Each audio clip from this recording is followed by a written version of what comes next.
The Lord be with you.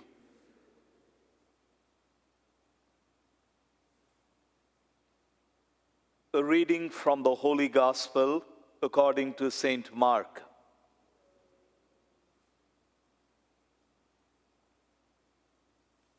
The Pharisees came forward and began to argue with Jesus, seeking from him a sign from heaven to test him. He sighed from the depth of his spirit and said, "Why does this generation seek a sign? Amen, I say to you, no sign will be given to this generation." Then he left them and got into the boat again and went off to the other side. The Gospel of the Lord.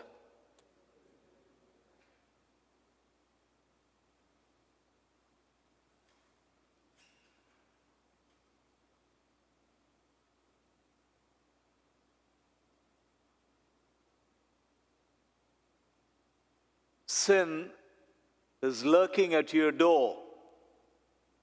Its desire is for you, but you can master it. My dear sisters and brothers, sin is lurking at our door and its desire is for us, and we can master it.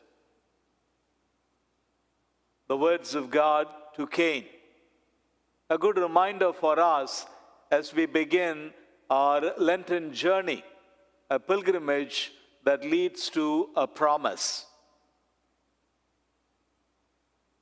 I love the first reading of the day. There are so many things that you and I could reflect together over it. Notice how there is anger, which results in violence, all born out of jealousy and hatred. A brother against a brother. By the way, has it ever occurred to you that what you find in the first reading of the day, the younger brother motive, is something that comes up time and again in the scriptures? You find it in the Old Testament, and it also shows up in the New Testament, in the various parables that Jesus would narrate. Now, the jealousy between Cain and Abel, or between Jacob and his brother Esau, or between Abraham and Lot, cousins, or there is Ishmael and Isaac. And you find it very clearly between Jacob and his 11 brothers who leave him in a well. This younger brother motive. There is also Ephraim and Manasseh, two other brothers, not in good terms. And in all this set of brothers, we notice that the younger one seems to be more pleasing to God. And God seems to be happy and delightful about the younger one. It may be because the younger one is more vulnerable and does what is pleasing to the Lord. And yet, we notice that the anger of God is not arbitrary. God is not punitive. Sure, God is sad. God is upset. Let's say God is angry at what Cain has done. And so God punishes him. He banishes him. But then when Cain falls on his knees and says, "God, if you put a mark on my forehead that people hurt me, then anyone that sees me is going to kill me. My punishment is more than I can bear. Do something." And immediately God relents on a guy who's a murderer, on someone who has killed his own flesh and blood. That's who God is. A God who is happy with us when we do what is pleasing to him. A God who is upset and sad when we wander away from him.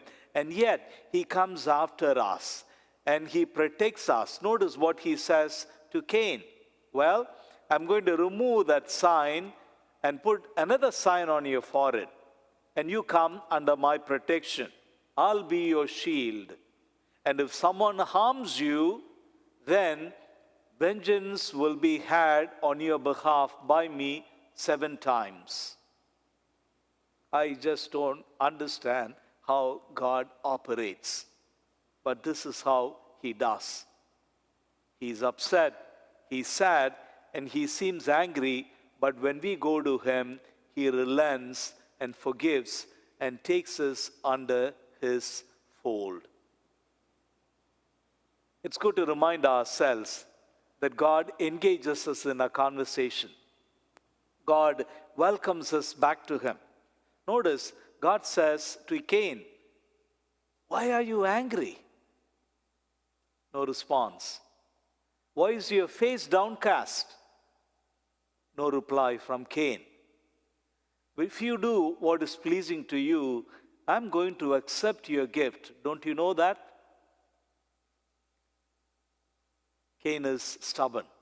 Anger, hatred, that makes us shut off. It doesn't allow us to communicate, to commune with the Lord. And finally, he questions God and says, "Am I my brother's keeper?" Very reflective of what is happening in our own lives, in our own setting, in our own culture, our nation, and the world. There are people who are vulnerable, people that are weak, people that need a helping hand, and not someone who would say, "Am I my brother's keeper?" And so let's pause for a while and become aware of the words of God as we begin this Lenten journey. Sin is lurking at our door. It's desirous for us, yet we can master it with God's help.